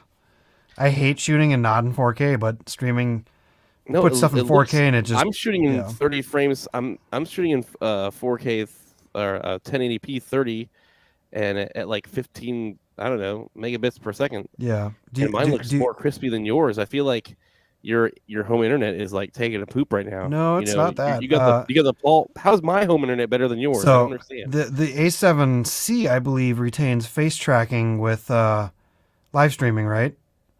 Yes, I have a box around my eyeball right now. I do not have face tracking on the A6400 when it's plugged into streaming. B-Mac, yo, man, can you believe it that I'm not the one that has blurry footage right now? B-Mac Ariel's, he's a Adobo viewer from Drone Brews. I love seeing my Drone Brews family. I miss you guys, so I hope everything is going well over there. Someone asked about why we're on the same night, and I think a lot of it's just availability. And that's something maybe we'll change at some point, but at the moment, you have free Wednesday nights, I have free Wednesday nights, so it just kind of plays out. I wish we could. I mean, we could bump it back maybe a little bit because Kyle is an hour behind me, so it would still work if we bumped it back a little bit. It's just I'd rather not be competing, or not. Not competing is not the word. I'd rather not be playing at the same time of Drone Brews if we could help it, because I like watching the I like watching the channel as well, and I think there's some people here that would come into our channel as well. But yeah, it's not like we're not doing it on purpose, and we're still in the tweaking phase of this. So it's just right now with my current schedule, Wednesday nights are the better night, and it might help to push. We might have to push it back at least 30 minutes, because I feel like when I do have a band practice on Wednesday night, it ends at 8:30, and I'm like running over here. Sometimes I barely get back in here in time, so we might push it back 30 minutes or so. But I also don't want to stay up super late for some people, and so we'll see. We're trying to work on the schedule, but if you guys have any suggestions or whatever, just let me know in the comments. So Brad's asking, what do you think the next Sony camera will be? The next Sony camera? I think they're gonna release the next one in line will be the A7R4, or 5. the A9 III. I think the 3 will come out probably before the R5. I remember back like 8 months ago when they put a bunch of trademarks on patents in China. And the 100 megapixel sensor. There's 2 cameras that have yet to be announced. Well, 3. One is the A7 IV, most likely, which will be tomorrow. But then there was still a patent for a smaller point and shoot, which I think is still going to be the RX 100. I can't imagine they're going to kill that off just yet, but also at the same token with the ZV-1 and stuff, I don't know why they don't. So. I mean, honestly, the ZV-1 is like the exact same. I feel like it's very similar, other than maybe the build of it. Like, like it's a better video camera, but the RX 100 is a very good photo camera for a point and shoot, and I think that's the only thing that keeps that alive. But there was a lot of rumors before of saying a lot of people think there's going to be another generation of the RX 100. So, and then I think. Can see that. And then there was one that people were saying, based off the serial numbers and stuff, there's going to be a smart APS-C camera, and it's not going to be the APS-C camera than a stupid one. Exactly. I think there was going to be some kind of I don't remember what they said exactly, but they thought it was going to be a high-end APS-C camera. Ooh, I think there's some people in this chat that have been waiting for that. Chris Polk, maybe. Yeah. I think Gabe might be one of those people too. And I don't know. And I think a lot of people thought that's what it was going to be, and then they released the ZV-E10, which is, I think, more in line with a little bit of the ZV-1 realm point and shoot. It isn't obviously a crop body APS-C, and it shares some old parts, but it's a cheaper body. It's got some functions that the ZV-1 has. But I think they will be putting out a new version of the A6600, whether it's a 67 or 68 or whatever they call it. They might simplify it, because if you haven't noticed, Sony's been doing some weird things with their logos on the front where they just drop the numbers. Like if you look at the rumored pictures A7, right, it says that's what the original front looked like on the Sony A7. Right. If you look on the A7S III, it says, if I can get it in focus, it just says A7S with the blue S. Yeah. So maybe the branding just do for the version of it is on the back right here. You can see on the top, above the menu button. That's where you're going to see the model. And the one thing that I think they might still put that out soon. And then there was another, if you remember, like a year and a half, 2 years ago, there was a whole line rumored by Sony called the A6, or no, sorry, A5. Which were like entry-level full frame. I don't know if I can find that again, but they were teasing like an entry-level full frame. I don't know what the specs would be and stuff, but that's something that would be interesting, because right now if you had an entry-level full frame camera, it would be the A7C. I really think that what they should do is just, I mean, technically this A7 III, the old A7 III and the A7C are your entry-level full frame cameras. But I mean, I get it. People always want the greatest and latest in us, you know. But I mean, what would that look like? You know, I feel like you couldn't do any more than like the original A7 III specs with the new autofocus and in a small body, which is kind of the A7C. So I don't know. I think they should just come up with an A7C2 and have the A7C be their, you know, affordable entry. Yeah. I just brought up this page here if you want to check it out there. This was something that was from a couple years ago. They were talking about an A5 A6 rumored spec. This is something that has kind of went under the radar for the last year. No one's really talked about this. I don't know if this is what maybe ended up being the ZV E10. Who knows? But they wanted to do a full frame crop body camera. This is announced after the A7C was out, so it wasn't even that. So I don't know. This is still probably far from being a thing yet, maybe, but that might be a thing that we see in the future, is a cheap, affordable full frame equivalent to something like an A6400 or whatever that. People are asking, when do we think we're going to see the A7 IV pre-orders? I think I would be checking it like 10 o'clock in the morning, like first thing once they start announcing it. If you go to B&H Photo right now, there is a sign up to be notified when the new Sony camera gets announced. I imagine there's already probably a lot of emails on there, so it's going to be, you're going to get an email, and about 5 minutes later, you're going to see the pre-order is probably sold out. I would highly guess. And then they'll do another wave of pre-orders that are going to no doubt be behind, you know, a month later for a different release time. So I even went out if BH Photo has it on their main. Oh, the DJI is going to be on the main site right now. Yeah, the DJI is on their main page. I don't know where you saw that. I would love to give everybody a link to that. So if you, I got like an email. Originally, I got an email to sign up for when the new Sony product was released. So maybe it was just an email blast that they sent out. But let me see. I don't see anything. Here. So anyway, if you have that link in an email or whatever, maybe we can post it in the chat or something. But yeah, we get some more questions that will go on as you look up for that. I was really hoping that the camera would be better crop body rather than the factory floor sweeps from the ZV1 and the A6. Yeah, it's a plastic body. The nice thing about it though is it is, for most people who like vlogging, it's light. It's not a tank. If you put a real heavy lens on it, it's a tank. But I liked when I had my Sigma 16 on it. I would walk around it. I liked it a lot. I thought it was a nice light body. But I haven't seen a leak yet. Does it have a flippy foldy screen? This is my friend Wes. He lives in California. What's up, man?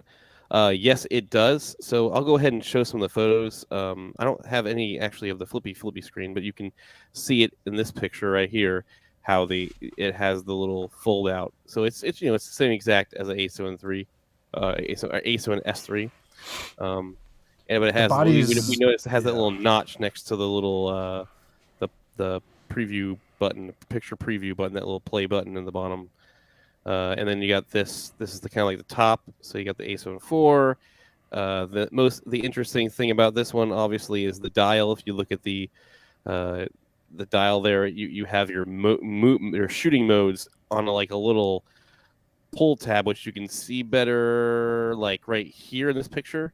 So if you look behind that the dial where you can see those little push-in button, and you can turn it, and then on the other side of it, it has that little white line, and it shows you what shooting mode you're on. So you got your photo mode, your movie mode, and your S and Q. So there's gonna be that, and then obviously the exposure compensation, they kind of removes the numbers off it, and it's now like a push down to unlock it, and then push it in to lock it in place. But you're now able to assign that to whatever you want. So let's say you don't really use the exposure compensation dial, you can now assign that to whatever your heart's desire is. You could assign it to ISO, your shutter speed, or we could do whatever you really want on the back of that. So that could be a really neat it'll be interesting to also see how people utilize that if they're not going to be using it for exposure compensation. Dual card slots, but one of them is only going to be just a regular SD slot, and the other one will be that dual SD and CF Express Type A. And then we got, this is just another photo of it. So we have this is pretty much what the camera is going to look like. I mean, it tells us it's pretty much the A7S III body with just the knobs are probably the biggest change from this model. So, and then you have the flip out screen. Yeah. So it's going to be. Do keep in mind that these are prototype cameras, so subject to change. Yeah, so who knows? Maybe there will be numbers on the exposure dial. They could. Yeah. Maybe that was just a prototype and they didn't put the numbers on it. Who knows what's going to be on there? I can't find that link, by the way, so I'm probably. Oh, well, sorry guys, but just check in the morning, like 10 o'clock in the morning. I'm sure B&H will be posting that first thing once. And if you are a channel that wants to review it by renting it, immediately check Lens Rentals right away too, because once it's announced, they will start doing pre-orders for renting as well. That's another good point to try it out. Just and the price on that also, since maybe if you missed it, is going to be $25.99. So it's definitely be $600 more than what the old model was when it announced released. But we're hoping for all those 4K 60 modes and the 10-bit colors. It's gonna be nice for just photographers, unless those dials and the flip out screen and the little bit faster AF, and it also has bird AF in video and in photography mode, which we were also saying like and animal needs to trickle down into the A7S III. Yeah, all that. If those features don't really mean much to you, then the 33 megapixel sensor is not a huge change over the 24. Then I just get an A7 III and go with that. But Mr. Wesley Lynch is shooting currently on a A7R2, so he is he likes his nice high res stuff, but I don't see him going to get an A7 IV. He actually would probably prefer the A7C because he likes compactness, and his wife also started to shoot, so she would love to those have old cameras. What's that? Sometimes those old cameras are still just as good, though. I mean, it's how you use it. So, classic example. I mean, he gets fantastic images out of his R2. Yep. So, hey, it's really, you can put a freaking $6,600 A1 into the hands of a newbie and give a A6000 to a very experienced photographer, and that guy's going to get better images out of that A6000 crop body than the person with the A1 full frame goodness. It's all about how you use it, really. Yeah, if you guys go search on YouTube Hartnett Media, like Hartnett, like Josh Hartnett kind of, you'll find a guy who does like cinematic car videos. I think his stuff rivals like full-fledged Hollywood productions. And he's shooting on an old A7S II with like a Ronin M with like 2 lenses. That's it. So sometimes those old cameras, it's how you use it. L33T, yes, that is a fantastic combo. That's what I've actually used in the past when I was shooting some videos. The Sigma L Mount Alliance, the 24, that 24-70 lens and the Panasonic S5 together is pretty much all you need for all your video shooting needs. That combo is absolutely amazing. And, Kyle uses that lens for the Sony, and that's pretty much all he had when he first started shooting with the A7S III, and he is I still use it primarily. Happy with it. Yeah. It's still my lens I put on the camera first and foremost, and if I'm doing some vlogging and I want is when I want that wide background shot with everything in it and me. And that's also like, you can put this thing like this and get the same shot that I'm getting with the 20, but you can also hold the 20 like this and still get a really nice shot. So, and then when you're closer to the mic to it, you get a little bit better, but that 24 range is great. Is that Luminix S5? That's a full frame though, right? Oh yeah, it's okay. It's Panasonic's full frame. It's pretty much like the size of like an A7 III, so it's Okay. not as nearly as big and bulky as the S1 or the S1H, definitely. Okay. But I just remember like the G5s and like great images, shit autofocus. So yeah, it's crappy autofocus. The 4K 60 is really nice on it. yeah, the new ones are not crap. The old one, I'm talking about like the G5s were bad. I Oh know yeah, they yeah. did I some, mean, they did some software. Those newer Panasonics, all cameras are great. All new cameras are great right now. It's just some are a little better.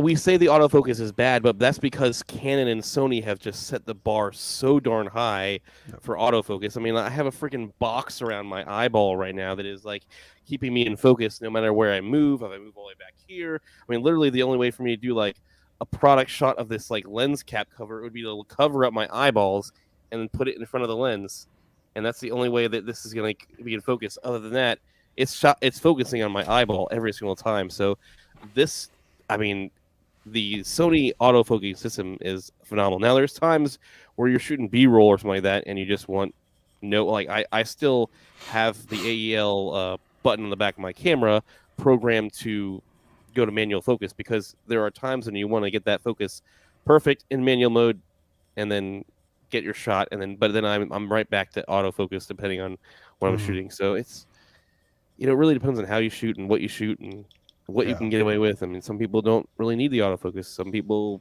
swear by it, and if you're a content creator, you're probably going to swear by it, but you can still get away with, if you're just doing talking head stuff, you can get away with a Panasonic. The focus app is phenomenal on the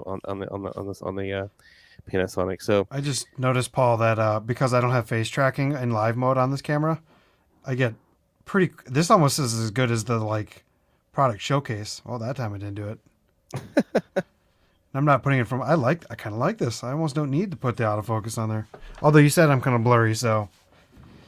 Well, I don't think you're blurry because of the camera. I think it's just it's almost like the blurry internet speed problem that I had when I was with Dobo. For some reason, it was always me, and I don't know why. I have better internet than I don't have better internet than you. I don't think, but I don't know. We'll see. My internet's not that great here. It's just the standard, whatever they give me.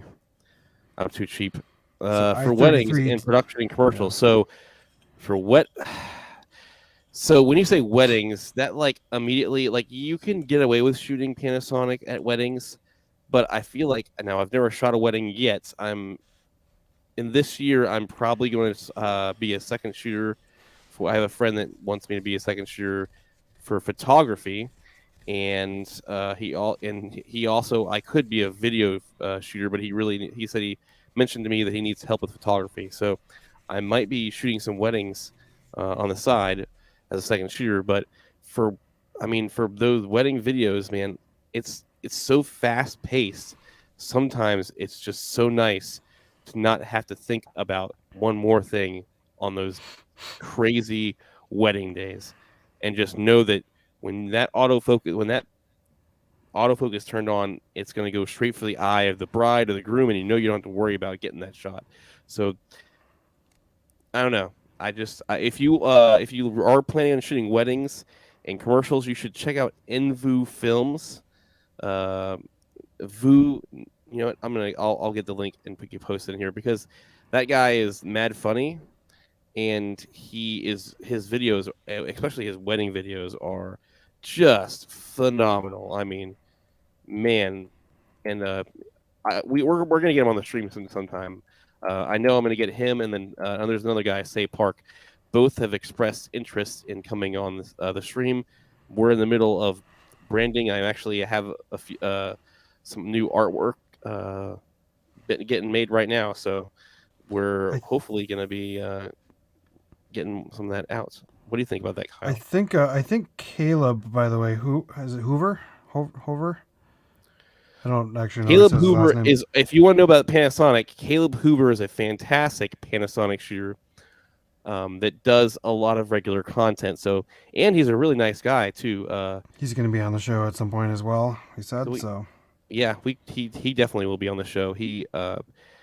I got he's another case where kind of like you, where I met you when you were just starting out.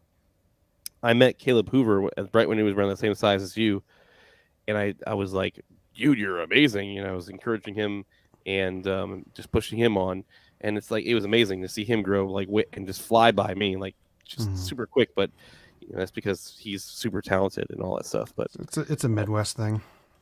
It's I think it'll be funny to see you guys both in a video together if you guys do a collab. Yeah, he said we're supposed to go do something. I kind of wanted to do that one video that you know what I'm talking Western, about because it would be perfect in South Dakota, and I think him with that crazy beard would be perfect for it too. So oh man, I don't know if he hasn't came in here tonight, but I know he's been watching the stream on repeat. So if he's seeing this, go ahead and leave a comment down below.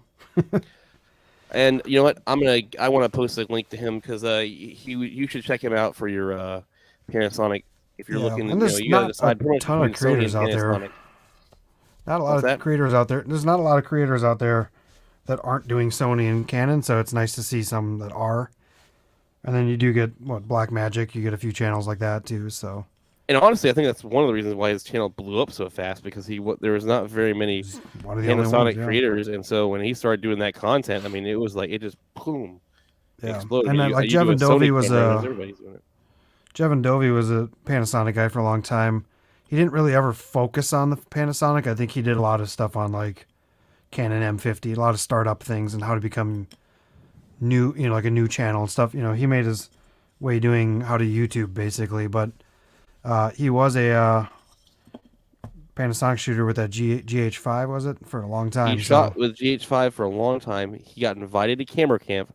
He was still a Panasonic shooter, and at camera camp, he started dabbling with the Sony, and he's like, I remember talking to him, and he's like, I was like, aren't you a Panasonic shooter? And he's like, yeah, but after this weekend, I could see myself switching. He said after he got his hand, because it was, I mean, literally, you could use whatever Sony equipment you wanted at that camera camp. It was like gear heaven. You just go and say, "Yep, oh yeah, give me that 600mm one f4 lens. Yeah, oh yeah, give me the A7iv 4. Oh, you got like 20 of them over there. Yeah, I'll take one of those. Oh, you want 6600? Yeah, sure. I mean, it was a gearhead's dream just going to camera camp and just going in there and renting out whatever you want. But he did say, like, you know, that was the first time where he really considered switching to Sony. And obviously once the A7 S3 came out, I mean, it converted a lot of people. Yep. And he did. I mean, the reason he was at camera camp is because he did review and showcase a lot of Sony stuff. Anytime a new drop came out, he was right there with everyone else being first. And so it's not like he was a anti-Sony guy by any means, but yeah, that A7 S3, he got that and he got the loaner and he sold everything that day and he like bought up that camera. So, yeah, L33T, I don't know if they fix. I would assume they fixed the shutter, but you know, we can't really confirm or deny that, and time will tell once the A7 IV comes out.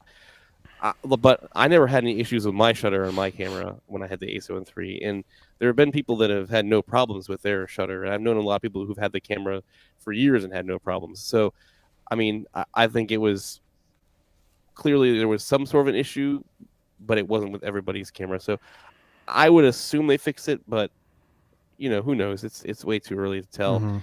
Not enough time to really see that, and they never. And that really only ever happened on like real high miles, on like lots of shutter clicks, and like people who had those. It didn't happen right away. It happened when they had the camera for a long time. So right. So a lot of wear and tear, but they did do some kind of warranty, I thought, on it where they were fixing them. So whatever they're fixing them with, obviously, was probably the fix. So I would highly guess, being that was the one main problem they had with that camera, that was highly addressed with the new one. So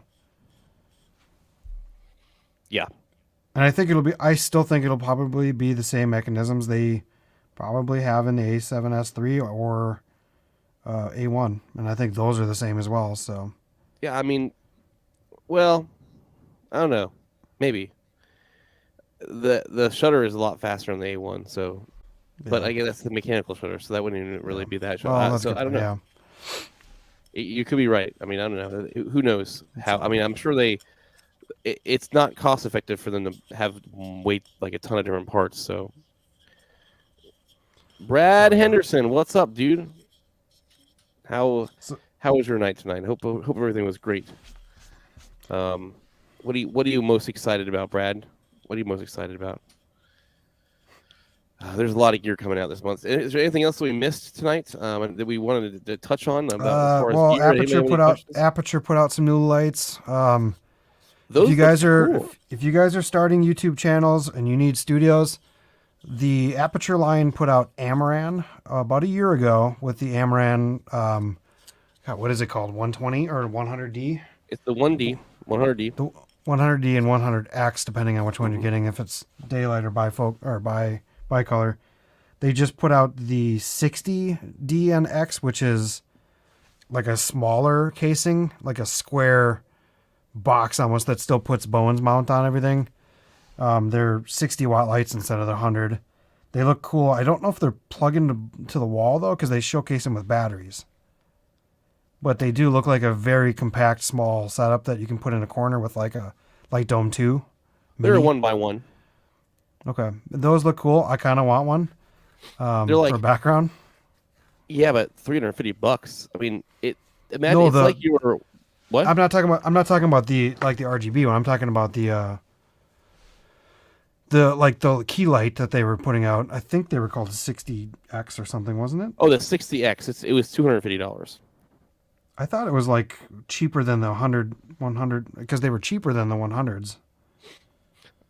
Not if it was the one that. Not if it was. I mean, they announced two: the 60X and the 60C. And the 60X was $250, and they're one by one panels. They're essentially like the same size, or maybe a little bit bigger than the Wii Sprites that you have. The 20. It's almost like their take on it. You know, it has their app connection. The colors look a little bit more bright though. It's those right there. Oh, I didn't see those. So yeah, they put out. Let me reduce the brightness on that. So they put out these like little mini key lights called the 60X, and the 60. So the X is the like bicolor one, and I think that one's $199, and then I think the 60D was the like daylight one. Is it $100? And that one was like $150. It wasn't much. And that's like the brand new. It's almost like a little kicker, right? It's like a smaller version of the 100D or 100X. So it's a 60 watt, but it's also battery powered. It sits on a quarter 20.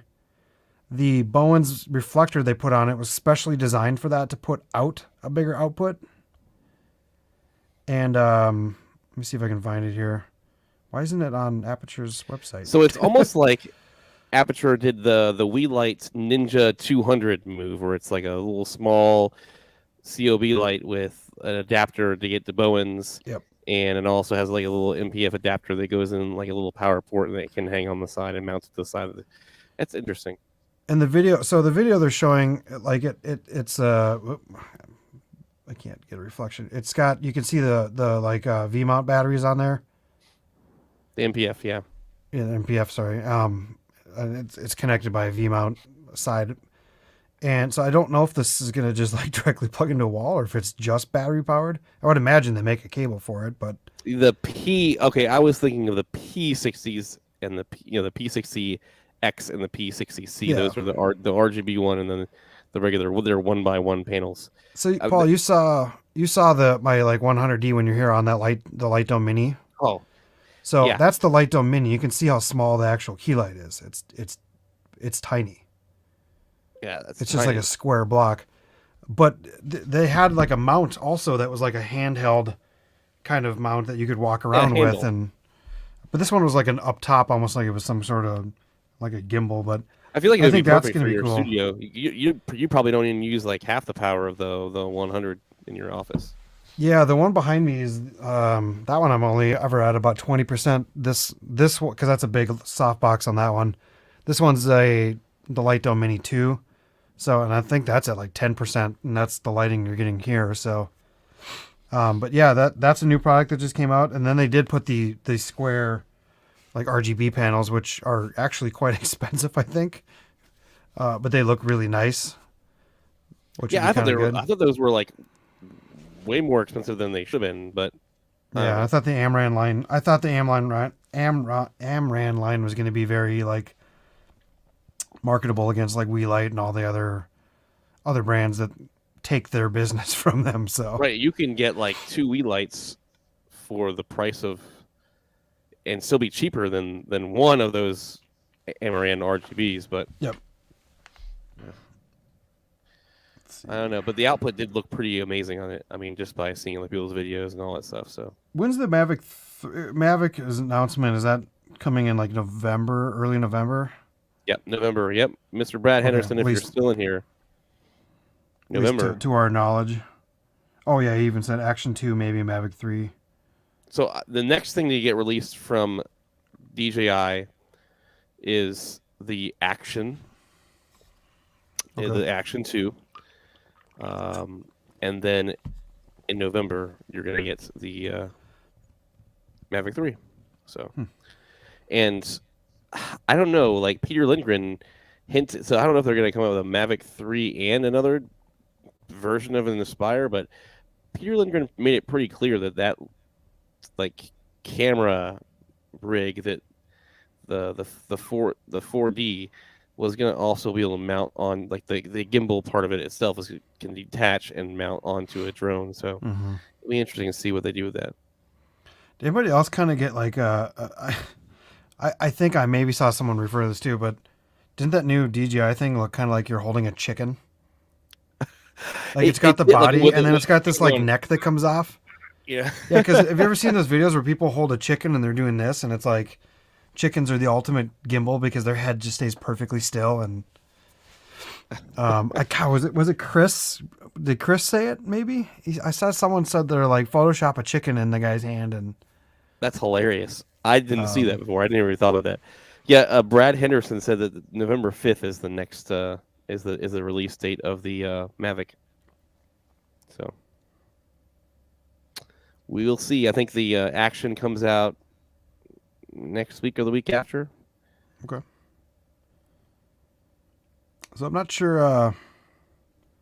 Yeah, I honestly don't know what else is coming. There's probably more stuff being announced in the next few days that we just don't even know yet. Or I mean, dude, it's a flooded market right now. I don't know. It's crazy. I mean, I know City Young City is posting 2 videos tomorrow. So one's the A7 IV, but what would you rush to post another video for unless there was like yet again something else that's coming out? So I mean, who knows? Yeah, probably he might be doing some Apple product one too as well. He's been doing a lot of the Apple stuff too.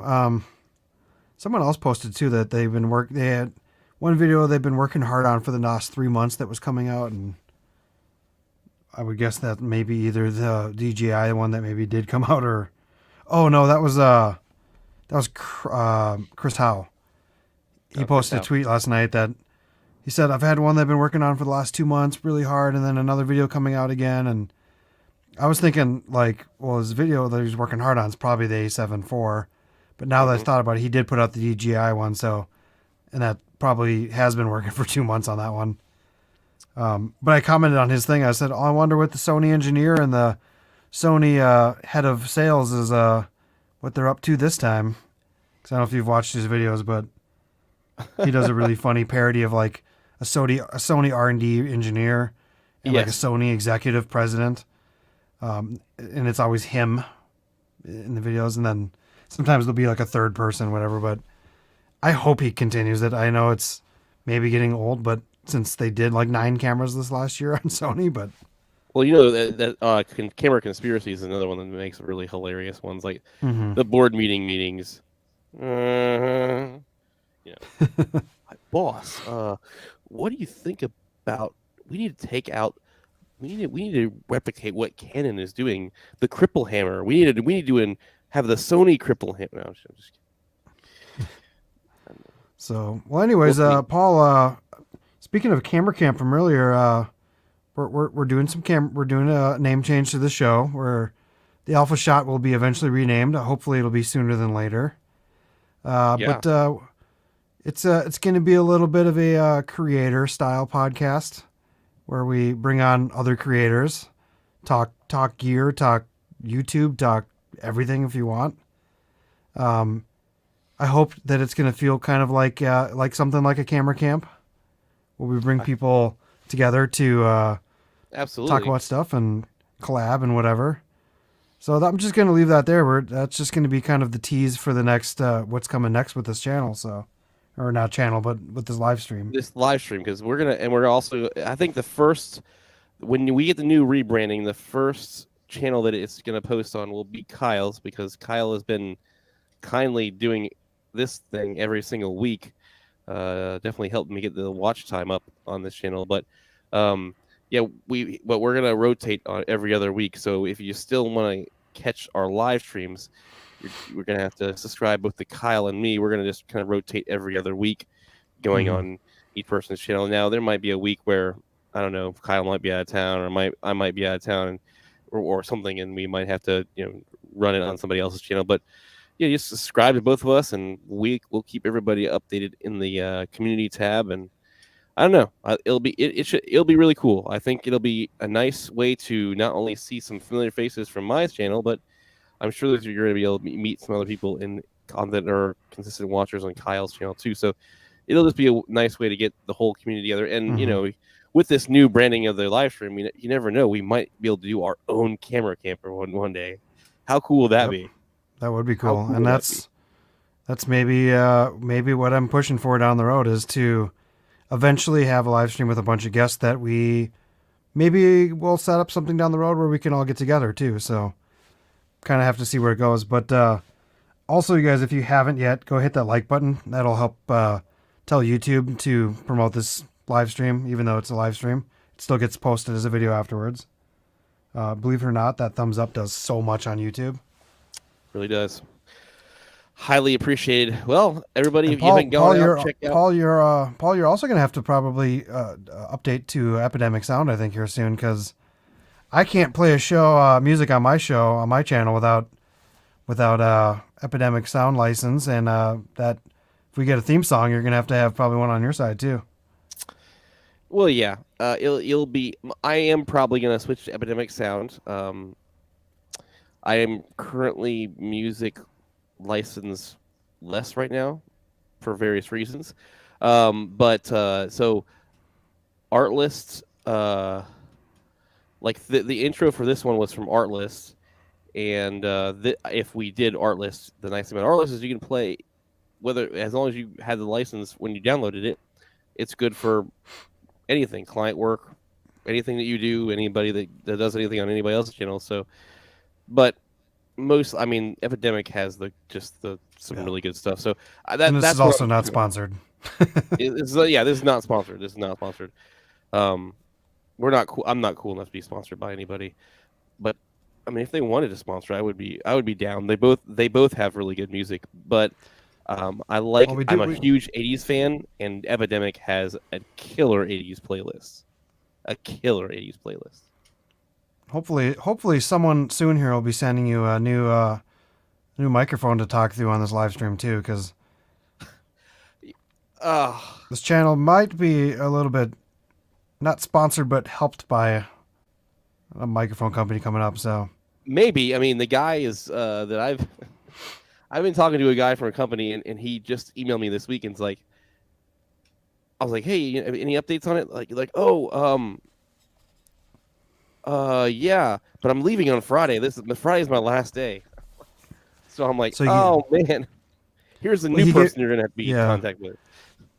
And you sent me the email, and I was kind of thinking, how funny would it be just to message a guy, be like, hey, the guy that's leaving, he was gonna send me over a Rodecaster and all this other stuff, and talking about sponsoring this new stream that we were gonna be doing, exactly, yeah, and rebranding, and he wanted us to both be using your company's, you just kind of gave it away. You're the road. Oh, yeah. Good call. That's how Limp Bizkit got their start too. You know that?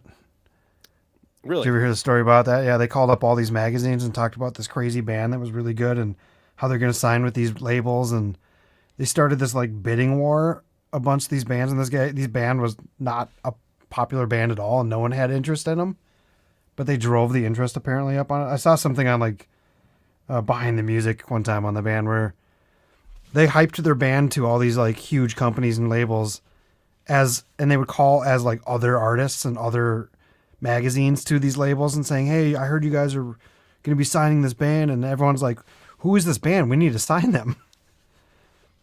So that's a very interesting story. It is kind of funny, but so we've been going for a long time tonight. So I say you go subscribe to Kyle if you haven't already, and hit those like buttons to support this channel. Thank you guys so much. And tomorrow we will be knowing everything about the A7 IV. Mm-hmm. So we might have to have an impromptu video, maybe Thursday, Friday. We'll see. Depends on. We will see. Depends on what. There's something. I mean, at this point, if there's something crazy, I'm sure everyone will hear about it by then, anyways. But we might have another impromptu stream tomorrow night. Just saying, we might actually have one tomorrow night. Yeah. All right. Well, you have anything else to add, Kyle?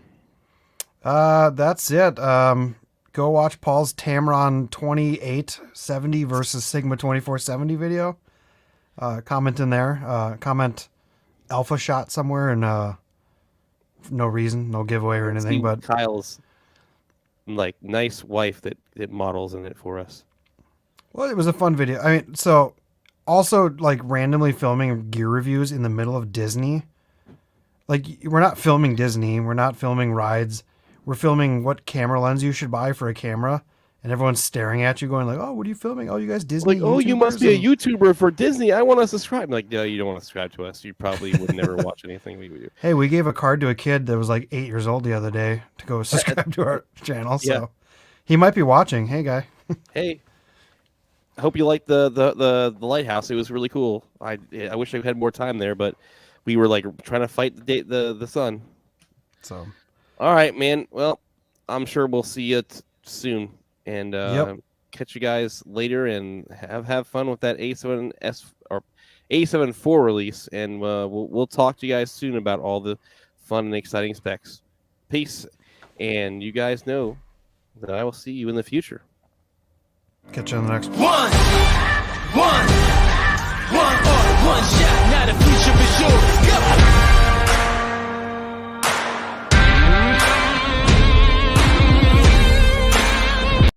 Haha, Kyle, you see that? I cut you off. Yeah. I totally cut you off. What were you going to say something? Do you remember Anchorman where he's like, what was the Anchorman sign off like? Stay classy, San Diego, and then Veronica Corningstone said like, and we'll see you next time, and then he's like, stay classy, and they kept going back and forth because one of them had to be the last person to sign off, and they wouldn't let the other one. Yeah, that's basically what I was just doing there, and you just cut me off. One shot, not a future for sure. Go.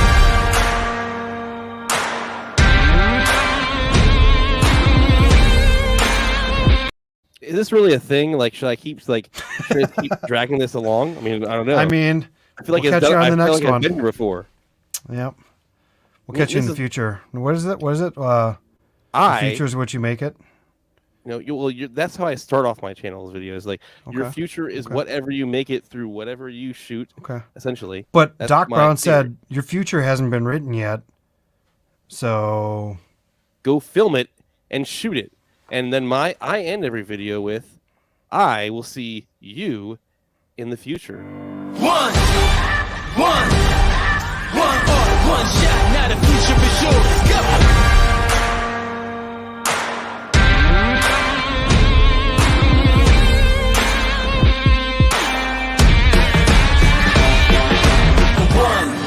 One shot for the kill, the breeze come freeze up, straight drop for the kill. We're talking taking over pieces and shares. A bomb break the sky high, check the movement is here.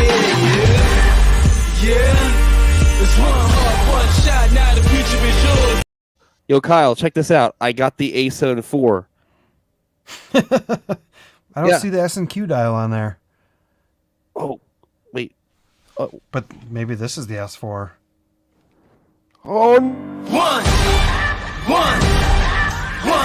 One shot, not a future for sure. Go.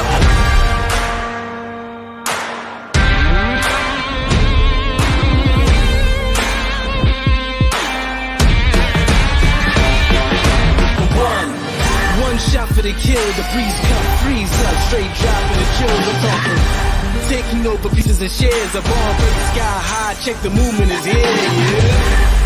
Yeah, it's one heart, one shot. Now the future is yours. Go.